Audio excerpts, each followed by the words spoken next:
is Hidden Killers Live with Tony Brueski, Stacey Cole, and Todd Michaels. We love to tell ourselves that justice ends at the verdict. But in America, justice often just kind of changes platforms a little bit. Bryan Kohberger can't leave his cell, but his story sure can. And in Idaho, that's where there's no son of Sam law. That story could make him money. Free speech is sacred, but freedom to profit from murder? That's not right. That's an oversight. Eric Faddis is joining us to discuss, former prosecutor and defense attorney. Eric, when you hear that convicted killer Bryan Kohberger could legally make money off of his story, off of his crimes, what's your first reaction as a prosecutor or just as a human being? Yeah, Tony, when you go out and slaughter innocent people, you shouldn't be entitled to some kind of benefit for that, some kind of monetary windfall for those horrible misdeeds.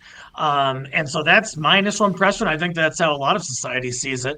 On the other hand, there are interests regarding free speech and that kind of thing. And so it's sort of a balance that the courts and legislators have to look into. And it looks like it wasn't adequately looked into, at least in Ohio. And the thing is, with the Son of Sam laws, it's kind of a quilt of it across the United States. Every pattern, every square, a little bit different in terms of what it allows for and what it doesn't allow for. And some patches of that quilt are just blank. And that would be what Idaho is. There's nothing there. No thought put into it because there's never been legislation on the books for it. And where it is on the books, a lot of places it's been watered down, it's been changed, it's been this, it's been that. Some have stronger ones, some have weaker ones. Idaho never passing one in general. Walk us into what that means in plain terms. What's legally allowed and what shouldn't be in Idaho? Yeah, Tony, these laws had come about. The Son of Sam law came about in New York, where they had a mass killer, the Son of Sam. He wanted to profit off his crimes by writing a book, and they said, hey, no, you can't do that. I'm not sure Idaho perhaps envisioned that they might have some mass killer who might want to do this there. Perhaps they should have, but they didn't. What it means, Tony, is that at least as the law stands right now, Kohberger could write a book, he could write a tell-all, he could receive monies from that tell-all, and that could make his lifestyle better while in prison for the rest of his life, substantially better, potentially. Can we talk about what that means? Sorry about that, Tony. Can we talk about what that would mean for his life in prison? If he's got more money, how much of that would he even be able to use? Would it even be worth it to him? Stacey, I think it would because, there are a number of ways you can improve your situation while in prison. One is just through basic commissary. He would have the ability to kind of purchase the goods that he wanted, higher end food items. One thing that can do is that can be used as money in prison, and he can make trades. He can gain loyalty and power and influence potentially, and protection as well. On top of that, he could send money to other inmates. Just talking hypothetically, but possibly prison gangs to try to get protection therefrom, to try to get them to do things he wanted them to do.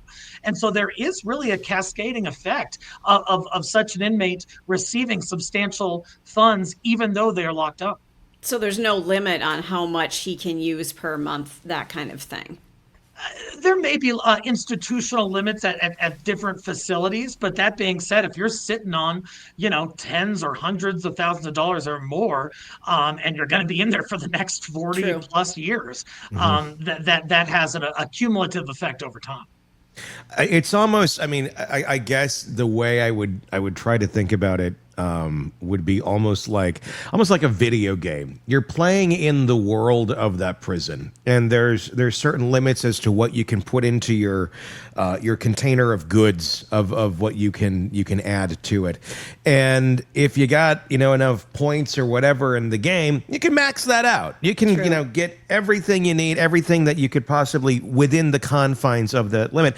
So it's not like he's going to necessarily be buying a Rolls Royce and be going around the prison yard, but he could have whatever top items there are, and all of them, and use that as currency, and use that as status, and use that as comfort. I think at the end of the day, I think that's the biggest thing that people are angry at, is the idea that he can still maintain some level of comfort behind bars.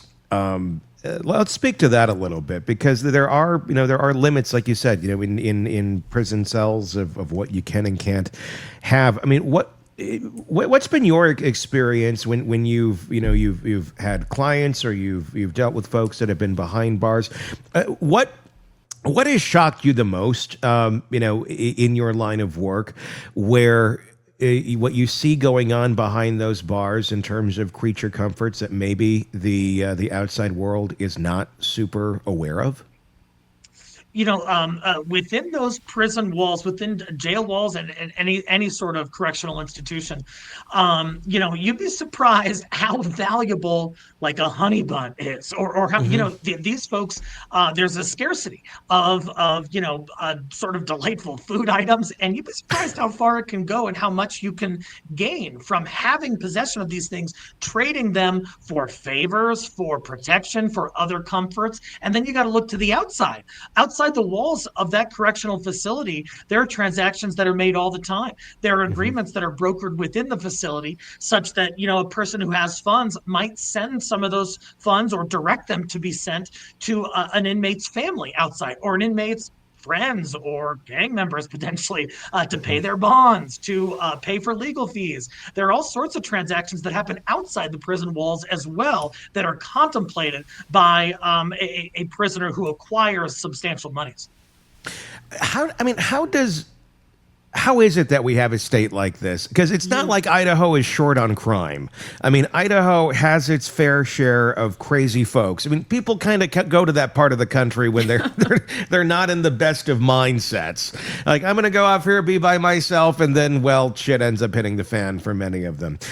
Why do you think it is that that state just doesn't have any sort of law like that on the books? Is it ignorance? Is it politics? Is it fear of being called anti-free speech? What's your conjecture on it, Eric?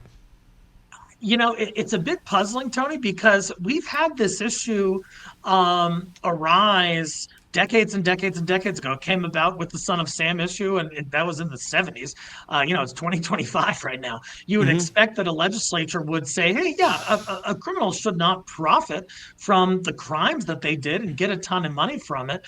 But perhaps there were other legislative priorities. Perhaps they didn't foresee that kind of thing happening in their state. It's not Los Angeles, it's not New York, that kind of thing. But that doesn't excuse this kind of omission. It seems like it should be in place everywhere, and it's not. And now we have a criminal who might make a shit ton of money off of slaughtering these 4 innocent college students.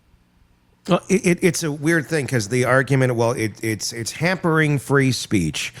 I don't know that I agree with that, because if you were to have, in the states that do have these sort of things in place, it doesn't prevent someone from sharing their story. I mean, and the purpose of that would not be to prevent him if he wants to go do his tell-all, do your tell-all. You just can't make money on it, basically, is what it would state. But it also, here's, I guess, how it could hamper it, but then you have to go back to motivation of somebody trying to profit off of the murders by getting information directly from the killer. Because if you have a law like that in place, great, the killer can't profit off of it. But you know who else can profit off of it? The people who are spending the time making it. So the creator, if you will, that wants to go in and do the tell-all story with Bryan Kohberger also couldn't take that information, couldn't take whatever they gleaned off of him, and then go and write the book and publish it, because and then profit from it, because that would have been directly from him, from what he has contractually agreed to give that creator. So that pretty much takes away the incentive, if you will, for any sort of creator, publisher, whatever, from wanting to go in and have that conversation, because it's not profitable. And at the end of the day, that's what drives all of it. People are going to want to make some money if they're going to put their time at it. So at the end, then, Nobody wants to tell the story because nobody's making money. But is that story worth being told at some point in time? I guess that is the conundrum and where the free speech argument comes in. What's your thoughts on that kind of vicious circle that creates? Yeah, Tony, I hear you. And MNT7949, thanks for the shout out.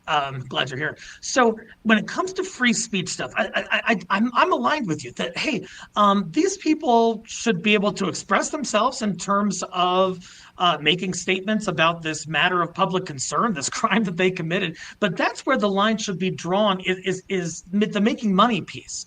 When you think about things like other expressive activity under the First Amendment, you can make provocative, risque art, but you can't make child exploitative material and say, oh, well, it's just expressive. I'm just expressing my free speech. The law does draw lines there. Free speech is not absolute. And I think the line that is being established, hopefully, is criminal profiteering. So, yeah, you can talk about your crimes, but you can't cash in on them after the fact. But there are, like you said, sort of workarounds where different producers and media teams can, in a roundabout way, try and profit from that. And, who's to say that those profits would not go to Kohberger's family, would not somehow, through a convoluted chain of transactions, get back to him? There are a lot of issues that abound when we talk about these productions of art regarding these crimes. Stacey, do you have a question? I do. I want to know, can the families get out ahead of this? Can they file some sort of preemptive injunction before things happen? Or do they have to wait, almost like, we'll put up the stop sign after a bunch of people die at the intersection kind of a concept? The thing is, Stacey, they would have to have a law on which they could hang their hat, on which their motion or request to the court or whomever would be based. And when you have in Idaho a lack of such a law, they can't just go and say, hey, this would be terribly unfair. You guys shouldn't allow this. They kind of need a legal mechanism by which they could bring that to some kind of arbiter like a court.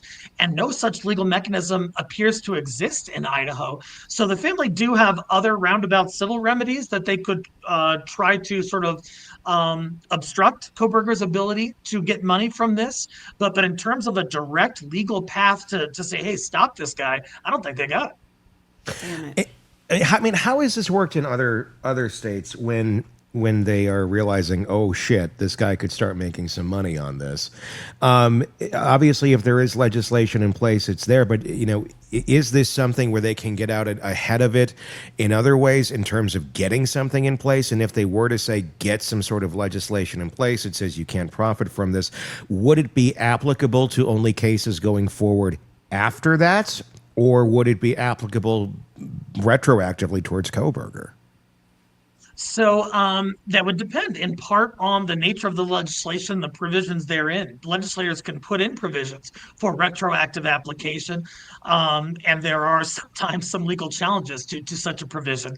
But even if it was only prospective prohibition of saying, hey, Kohberger, you can't write a book and make a bunch of money from it, if they were able to get that law in place before the book was published, that would still probably prevent any criminal profiteering from some subsequent piece of literature, if you want to call it that.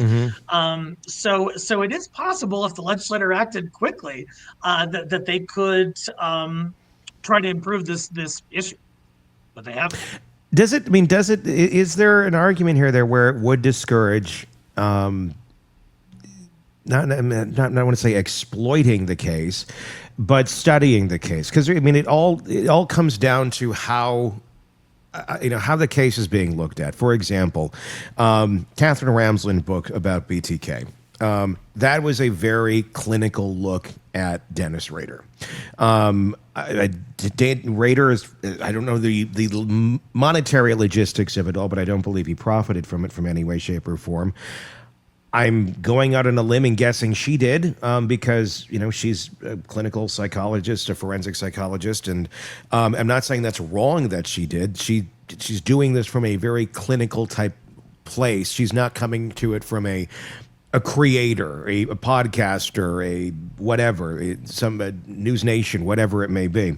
It's a very different way, shape, or form. Should there be, and I guess, are there any provisions in the states that do have these sort of laws in place that recognize the difference between someone that's, strictly for profit, we're creating entertainment, we're creating things for people to consume and making money off of it, versus I'm creating this, going to make some money off of it because my time is valuable, but I'm coming to it from a more clinical type standpoint.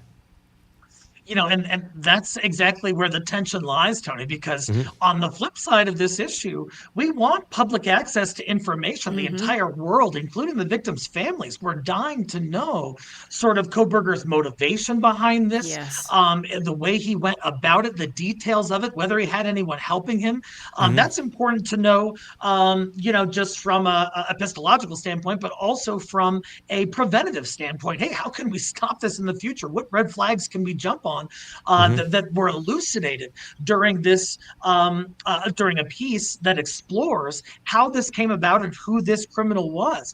That's certainly important. And I think really that the line that's trying to be drawn is that criminal profiteering line, where they're saying, hey, you can investigate, you can do a social sciences exploration of what happened here, but Kohberger can't be receiving funds directly from it. But then there's always the potential workaround of him indirectly receiving some kind of benefit. There's always going to be loopholes and stuff. I'm sorry. Go ahead, Stacey. Yeah, thanks, Tony. I'm curious. I don't know a whole lot about our penal system, about what it's like to be incarcerated. Somebody like Kohberger, where he just said, okay, I'm guilty. We're going to skip the trial. We're not going to see what I did. We're not going to see my motivation. Can they send somebody in to evaluate him and get these details? They've got some of them, obviously, but to actually release them as data for prevention, things like that, to maybe circumvent writing a book, that here is his case study. We went in, we figured out what was going on with him, and here are the facts. Stacey, I'm not aware of any legal impediment to someone going in and trying to do that, except that you have to have the declarant's cooperation. You have to have the criminal's cooperation. And so how do you get that? Is he going to do it out of the goodness of his heart? But he likes the limelight, though. He likes the spotlight. He may like to be featured in some scientific article. So if you took it from that aspect, he might jump all over it. All about the approach. How you pitch it, basically. How you pitch it to him. Completely true, because in part, as you know, Stacey, he was a PhD student. He at least has some ostensible interest in the scientific studies, and so perhaps you could persuade him to do it. But if he's like, I'll do it, I'll give you an interview for $5,000, that's going to be a non-starter. And that's the thing. If you were to go into him and you were to pitch it as this is for science, it's like the Michael Scott check. I'm writing this out to science. It's maybe you could sway him, but if there's an option of, why would I give it to you when there's this other creator over here who's willing to give me all this and basically keep my canteen filled for life? Why would I give it to you when I could give it to them? At the end of the day, they don't care. The information is going to get out in some way, shape, or form. That's why it's important to have something in place. So there is less choice. If you want to tell your story, you can tell your story, but you're not going to only take the paying options here to do it. You've lost that ability when you were found guilty or you admitted guilt in this case. Why is it, do you think, Eric, that we don't have national laws on this? Why? I mean, is this something that needs to be state by state? Because we have obviously judicial systems that are based state by state. Obviously, we have national charges too. Or federal charges, or you have state charges, and then everybody's in on different types of charges. So would it be difficult to basically have a federal mandate that says, well, this is how this works, if they're in on a state charge like Kohberger is? I think it's a great question because I also don't see any legal impediment to having a national law about it. And in fact, there's probably some political will on both sides behind that. Not a lot of people are going to object and say, no, no, no, I want this killer to make thousands of dollars. It seems like that would be a relatively easy thing to get the political will to support. And Ruth City makes a good point in the comments too. She mentioned that Kohberger didn't share his motive and he will use that for a cash grab later. That was my suspicion. When such provision was not included in the plea agreement, they could have said, hey, in order to get death penalty off the table, you got to tell us your motivation why you did this. They did not include that. And I was wondering if Kohberger was keeping that close to the vest for a possible payout down the road. Why do you think they did that from a legal standpoint? Why on earth do you think the DA, who I've called Santa Claus several times on this because he has the Santa Claus beard, why do you think they didn't put that in there? The families wanted it. I think the public wanted it. I think humanity wanted it. Was that, I mean, it's quite an oversight to say it's just an oversight, but why on earth do you think that they did not make him talk? If you want to take this plea, great, but you're going to talk like they did with Rader, like they've done with others. With him, it does feel like he got off way too easy without having to say anything. I don't know. Was it just the lack of motivation on the part of the DA or the prosecutor? I don't know. What's your take on that? It's hard to say. I can only speculate, but I'm wondering, that's not a terribly common provision to be in plea agreements where the defendant has to give his reasons for what he did and talk about his motivation. However, it's not unprecedented. Like you said, it's happened before. They can build that into the plea agreement. I don't see any constitutional issue with that at all. And, if you want the death penalty off the table, why don't you come and at least tell these families, give them some peace of mind as to what happened and why you did this. I'm wondering if the prosecution was just sort of getting close to the trial. Was going to be a huge nationally publicized thing, a lot of pressure, a lot of stress. And I'm wondering if they went to Kohberger and said, hey, we want this provision in there. And he said, I'll plead guilty to the 4 murders, but I'm not doing that provision. And they said, well, this is the best outcome we're going to get aside from going to trial, so we'll take it. Yeah. So they should have called his bluff on that. I mean, at the end of the day, I just that I think will always, I know it's bothered so many people, and I think is one of the biggest mistakes in the way that case was handled. The reality is with all this, even if there is a law that's in place, even if there is some motivation here, and hope to God there is, so if there's any case that would drive some sort of legislation to be in place fairly quickly, I would think this might be the case for Idaho to get something on the books. Yeah. But at the end of the day, even if that is on the books, it doesn't stop anyone from going, I'm going to go fill Kohberger's canteen. And the reality is that is happening right as we speak. That's kind of what brought this conversation to light, is there's still a lot of pro-burgers out there. And I mean, there always has been these people. This goes back, as long as someone's been incarcerated, there's been some whack jobs out there that want to get married to them and somehow think they're innocent. And, they exist. I mean, to me, it's like, see something, say something. Those are the unstable folks. Maybe we should lock up as well, because there's something wrong with you if this is what you're doing. But we don't live in that type of society. That would be the Tony land, which I don't think anybody wants to live in other than me. But the thing is, people can do that right now. There's nothing in place stopping that. Should there be something in place that stops the general public from having that ability to just on a whim go to the prison's website or however the hell they do it, and dropping money into the canteen of somebody that they feel sympathetic to? Or should that be limited to direct family or things of that nature? I'm not saying it has to be impossible for that to happen from the outside. They are human beings. There should be some level of this of where you could help someone that maybe be blood connected to you, but I don't know what that line is or where you would actually put that. This is really a possibility, Tony. I didn't know this. That you can do it right now. That's what brought this conversation on. But I get that. But like, you and I could just go put money in his canteen. Yes, we could. Do it for anybody.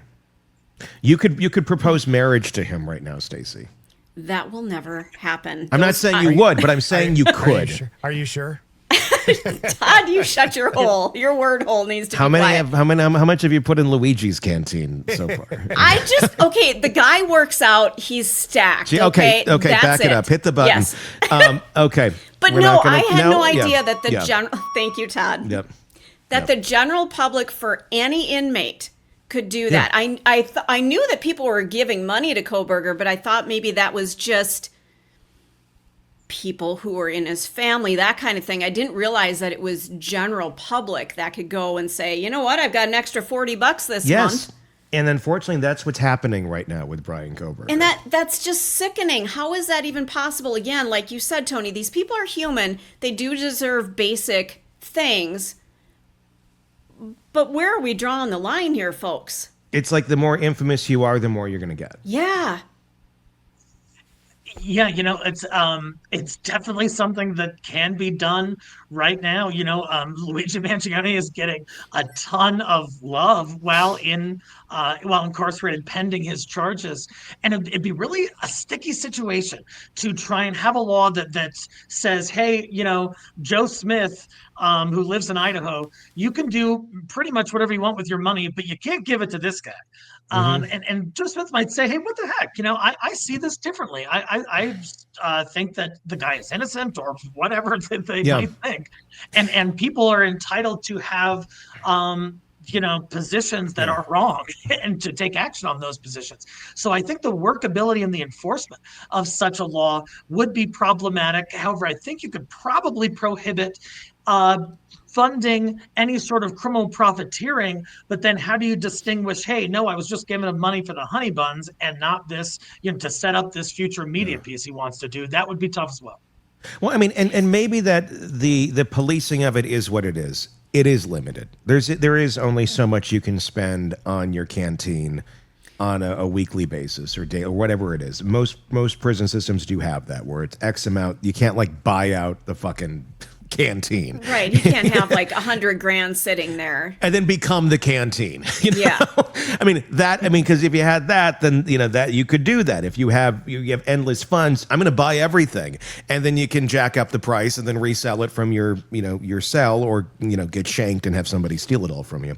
But I mean that's where the regulation does come into place. But then it does give them an endless supply of whatever they want, within the means of that system. I don't know that there is a true mechanism that would truly stop this, because when you say, if you were to look at this case, Kohberger, you go, yes, heartless, evil bastard, no food for you.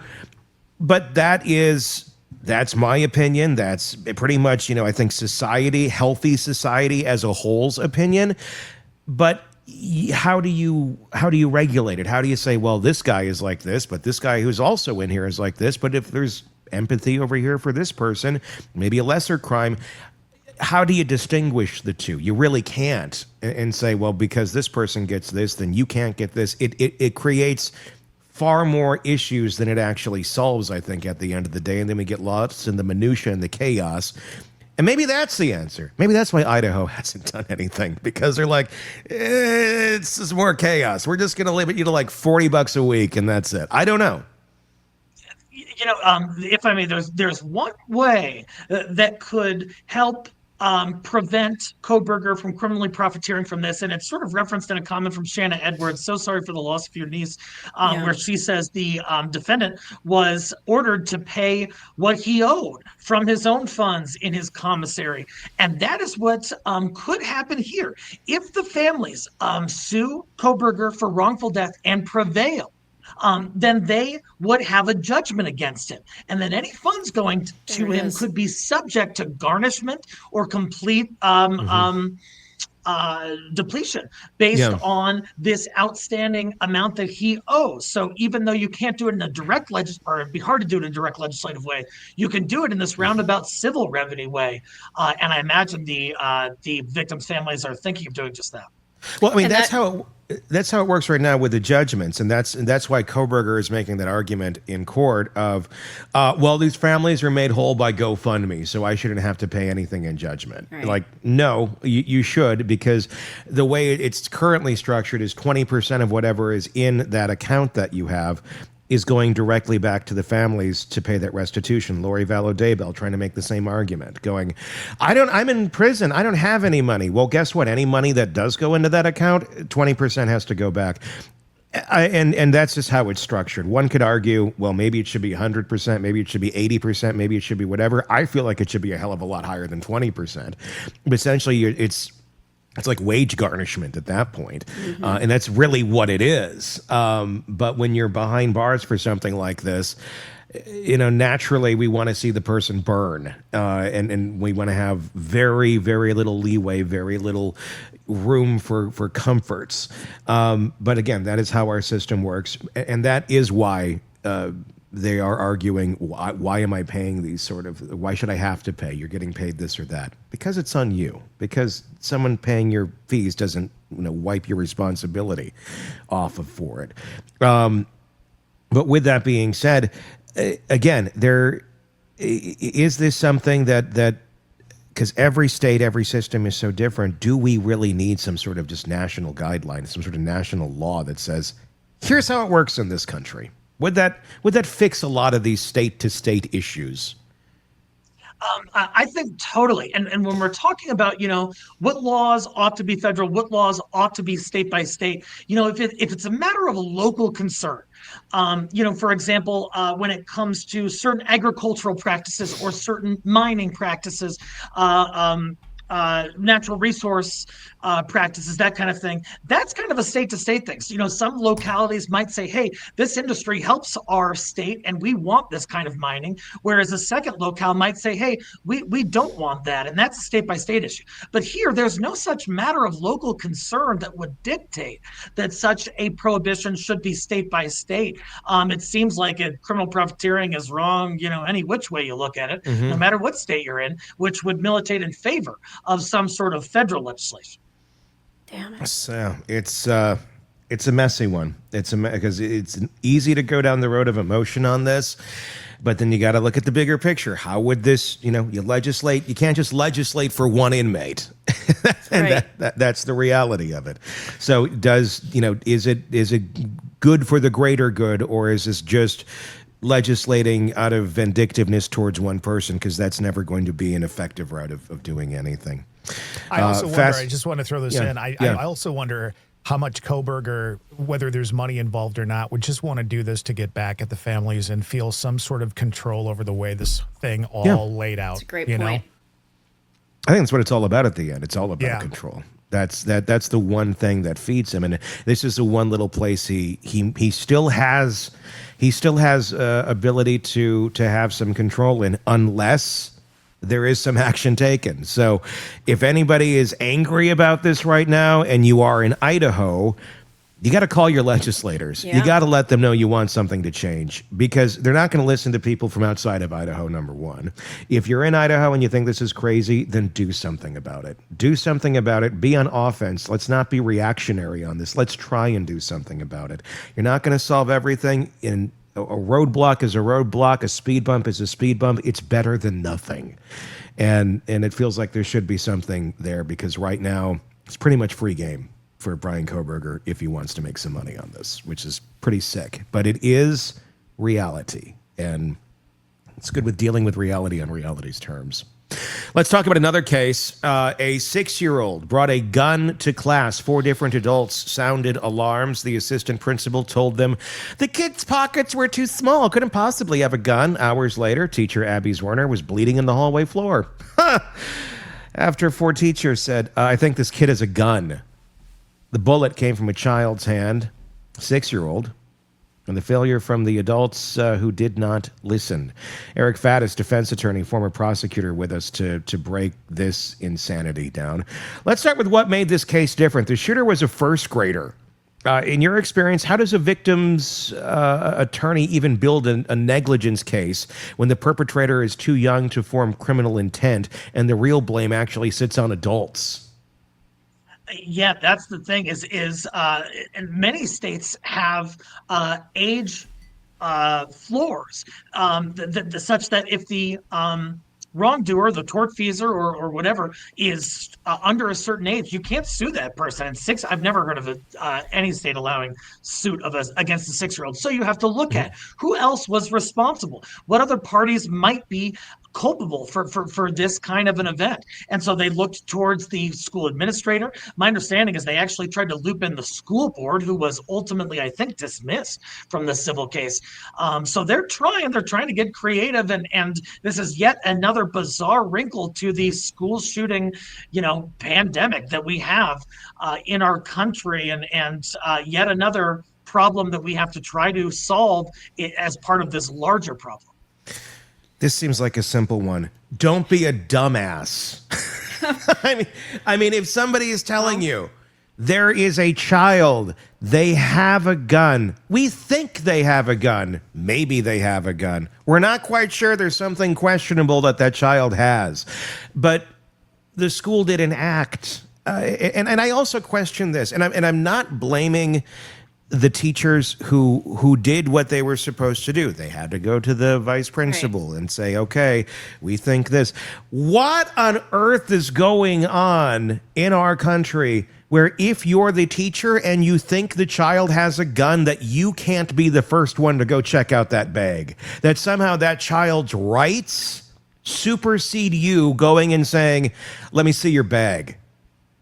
This is where we live right now, where a teacher is in fear of repercussions towards them for acting in a manner that could protect not only that child, but all the other kids around and themselves, because there could be repercussions. Well, you might be violating their rights. You might be doing this. You might be doing that. This is insane. I mean, it's adults running around in fear of the rights of a 6-year-old who might have a fucking gun? I mean, what planet did this become normal on, and how the hell did we get here?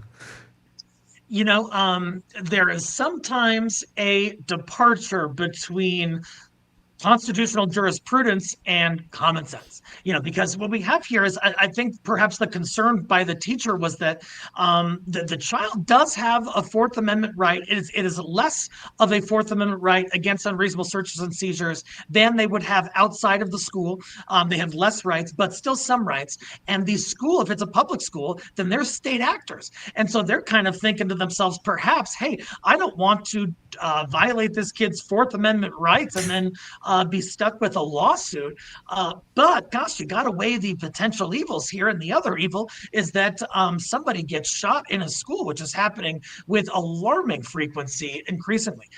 So there is sort of a tension between, hey, we want to make sure we're protecting rights, but then again, what about this common sense piece? What about this emerging problem in society? Should the Constitution and its jurisprudence kind of catch up to that? I think is a question a lot of people are asking. If we go into a concert, if you go into any sort of busy place, they will check your bag. I can't go, you're violating my Fourth Amendment rights. You can't check my bag. You just have to trust me that everything's going to be A-okay. Why on earth? How is this not applicable in a school setting? So I think the distinction that the school would say exists is that, at a concert, you're talking about private entities, private individuals, and no one has a Fourth Amendment right against private individuals trying to search your shit, but you do have a right against public entities trying to search your stuff. So in the school context, the Fourth Amendment applies, whereas at a private concert with private entities, it doesn't. I'm not saying that that's how it should be. I'm saying that that's how the current jurisprudence is laid out. And even though those students have a diminished right in against searches and seizures, there are still some rights there. But should we be empowering teachers to be able to take direct action on a serious lethal threat that could be imminent? I mean, I think the answer is of course. And so we've got to sort of make some legal changes to authorize that. Well, and one of the things that they said, and I did some research on this, the district said that being shot isn't a normal teaching risk. I would like to argue that because 344 shootings since Columbine, that pushes that into the level of it is a risk. It's something that we've been seeing. I'm not going to call it a trend, but I'm going to say that, well, it's more than one. So it's a possibility. Yep, you're saying there's a chance? You're damn right there's a chance. Yeah. No, Stacey, I'm totally with you because, and I think if you ask nearly any actual teacher, one of my best friends, Joey Cohen, is a teacher, and you better believe that goes through his head Damn right. regularly. And so to say that this isn't sort of a normal work hazard of being a teacher, I think is detached from the reality of this, I will call it an emerging trend in school shootings that we're seeing. Okay. And like the last 24 said, maybe in the 80s it might have been different, but 2025, this is the reality. Well, how did we go from we're going to be really vigilant, we're going to keep all the kids safe, to, well, you all have these rights and we don't want to hurt your feelings? Or, I mean, it's insane. After Columbine, I was a senior when Columbine happened. I know you're a few years younger than me, Eric, but you would have been in school too when that was going on. Yeah. So you lived through being in the education system for many of the years after that. I got the fuck out, thank God. But it was it was disturbing. But we didn't care. Nobody thought, well, my rights are being violated, they're going to check my backpack. But they started checking everybody's backpack. You walked in the building, it was like walking into an airport for a little while, where they're checking shit. And it was just the norm. Nobody was like, well, my rights are being violated. What the hell changed where this was just common sense, where, yeah, we're going to make sure that this stuff is being checked so nobody gets hurt. No harm, no foul. But we're now at a place where we can't even look in a first grader's backpack to make sure there's nothing dangerous in there. I mean, that basically says right now, my daughter going off to school, all these kids come in with their backpacks. Teachers have no right to look in them no matter what, even when they suspect there might be something there that's dangerous because it might violate their Fourth Amendment right. You know, I hear you, Tony, for sure. And the way that I would sort of suggest is the Fourth Amendment protects against, it doesn't protect against all searches and seizures, just seizures that are unreasonable. Right. And my God, isn't it reasonable if you've received warnings that this kid might have a firearm and there's all these school shootings happening, to go in and search that kid's backpack? I think it's absolutely reasonable. And even if the school district has certain policies and procedures in place, there should be exceptions that allow them to deviate from those in the event of an emergent potential situation like this. So I don't think there would have been anything legally wrong with the teacher searching the bag. I understand they were trying to adhere to protocol, but sometimes you got to adhere to common sense. Well, and this is a chance where this is a time where that actually failed. So if they were saying, well, we were trying to, preserve the child's rights, well, you fucked up. I'm just going to say that. And this teacher is probably sitting there going, well, you know what? I give up. So at some point, we've got to come into the middle that, you know what?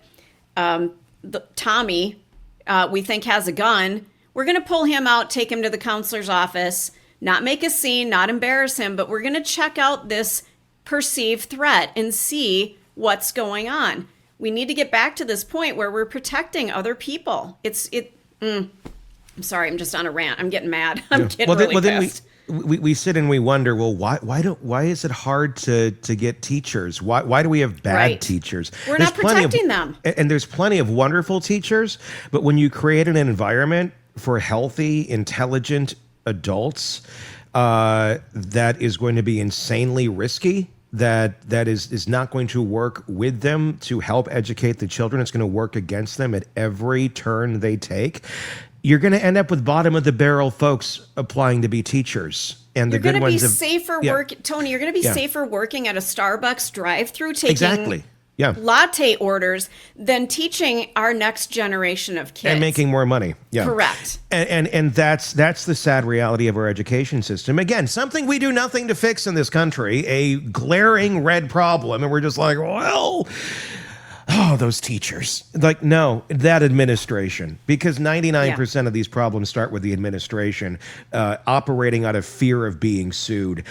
But maybe that's part of it too. I mean, and there are plenty of times to sue a school district. There certainly are.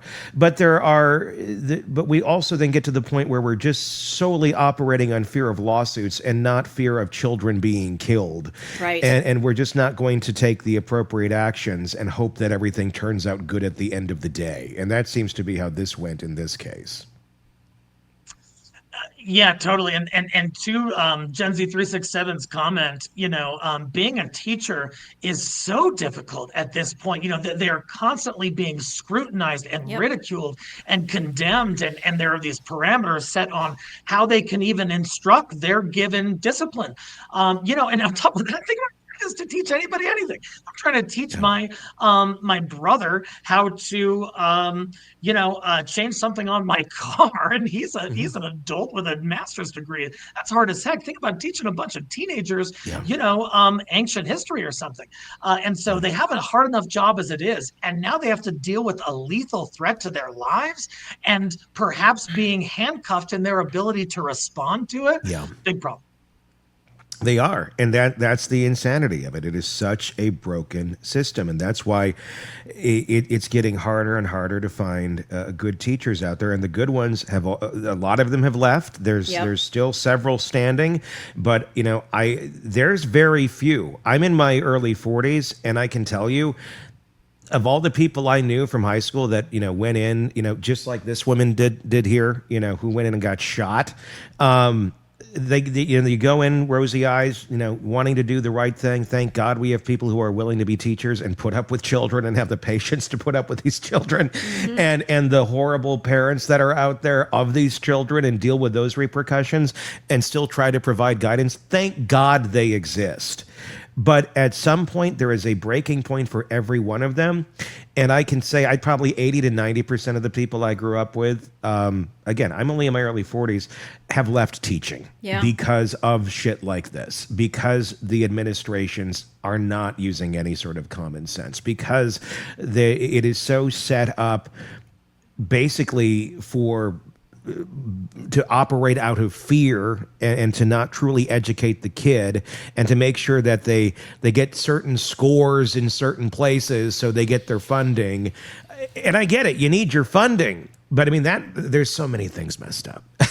I could go on and on and on about how broken our system is, where, I mean, especially with funding, like, okay, well, you have the worst scores, let's give you the least funding.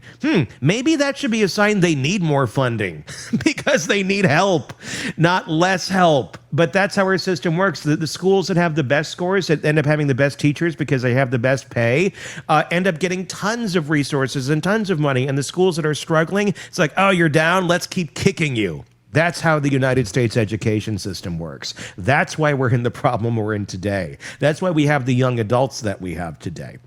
Poor decision makers, because this is the system they came up in, the system that fostered it. This is not a broken system. This is how the system is designed to work right now. It's our job to say, this is broken. We need to change it. It is currently working as designed.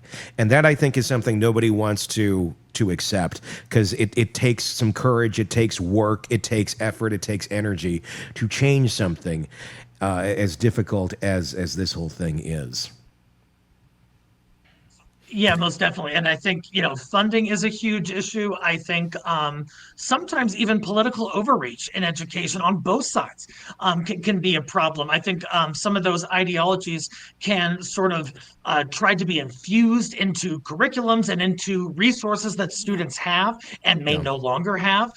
It can result in the students being less accommodated, having a slanted view on certain issues. And sometimes when there is not enough support for these students, especially those dealing with issues due to funding, due to politics, due to whatever reason, that contributes as well to the problem. Yeah.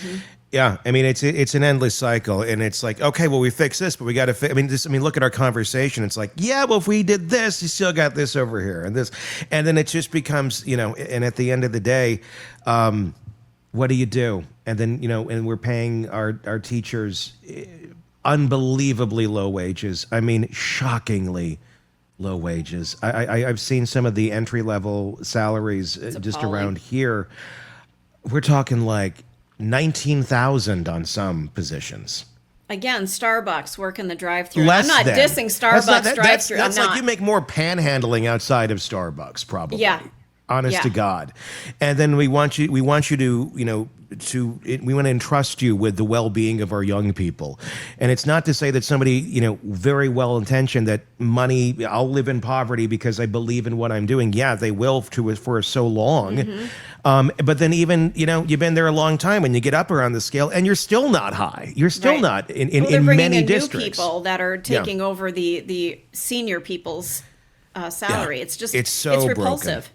It is so broken. It is so repulsive. And again, everyone is living in fear in every school district. Every person who has a job, they are living in fear of doing it wrong. And then they end up making the wrong choices because of that fear that they're living in. I experienced it just the other week where I got a call from my school saying, hey, we found this out. Your daughter reported this. And just to let you know, we let these other parents know what she found out. And that's it. Like, you're a mandatory reporter. Correct me if I'm wrong. Yes, I am. So what does that mean? Well, it means we have to report and you're calling the parents? Yes, we're just going to do that. That's not reporting. I'm sorry. Let's back up for a moment here. Mandatory reporter. What does that actually mean? What does it mean? And are you going to call? Well, we normally, yeah. So I blame and I don't blame people for those sort of decisions because there's a reason that there's a hesitancy to report certain things. Typically because something the administration said to them, because they don't want that bad mark on them. They don't want that bad PR. They don't want to be looked at as this. They don't want to be looked at as that. And that's how you get this fucking cycle that goes on forever. Look at the Devil's Den case. I mean, look at how they basically shuffle teachers around in so many districts like they do Catholic priests that molest kids. I mean, it's so freaking broken. It's insane. And it's an icky subject, so people don't like to talk about it either.